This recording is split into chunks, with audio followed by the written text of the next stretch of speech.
ಹಿನ್ನಡೆ ಇಲ್ಲ. ಯಾಕಂದ್ರೆ ನಮ್ಮ ಸರಿಯಾಗಿ ನಮ್ಮ ಓಟ್ ಬಿದ್ದರೆ ನಾವು ಹೆಚ್ಚು ಕಮ್ಮಿ ಅಲ್ಲೇ ಬರ್ತಿದ್ವಿ. ನಮ್ಮದು ರಿಜೆಕ್ಟ್ ಆಗಿದ್ದು ಓಟ ನಾವು ಮಾಡಿದರೆ ಇನ್ನೂ ಸ್ವಲ್ಪ ಎಫರ್ಟ್ಸ್ ಮಾಡಿದರೆ ನಾವು ಅಲ್ಲೇ ನಮ್ಮ ವಿರೋಧಿಗಳೆಲ್ಲ ಕೂಡಿ ಇಲೆಕ್ಷನ್ ಮಾಡಿದ್ರೆ ಅದೇ ಪ್ರಶ್ನೆ ಇಲ್ಲ. ಆದರೂ ಕೂಡ ನಾವು ಏನು ಕಡಿಮೆ ನೋಡ್ತಾ ಅವ್ರು 30 ವರ್ಷ ರಾಜಕಾರಣ ಮಾಡಿ 20,000 ಓಟು, ನಾವು 3 ತಿಂಗಳ ಮಾಡಿ 12,000.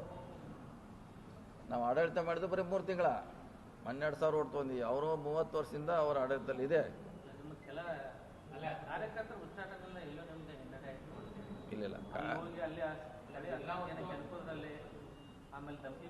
ಇಲ್ಲ ಇಲ್ಲ ಇಲ್ಲ ನಮ್ಮವ್ರು ಯಾರು ಮಾಡಿಲ್ಲ ಅಂತ ಅದು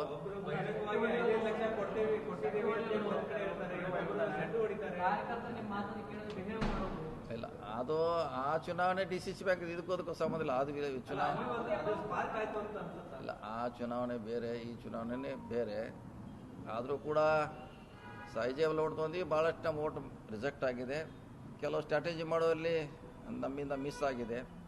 ಸೊ ಹೀಗಾಗಿ ಸೋತಿದ್ವಿ. ಆದ್ರೆ ಬೇಸ್ ಅಂತಿ ರೆಡಿ ಆಗಿದೆ ನಮ್ದು ಒಂದು.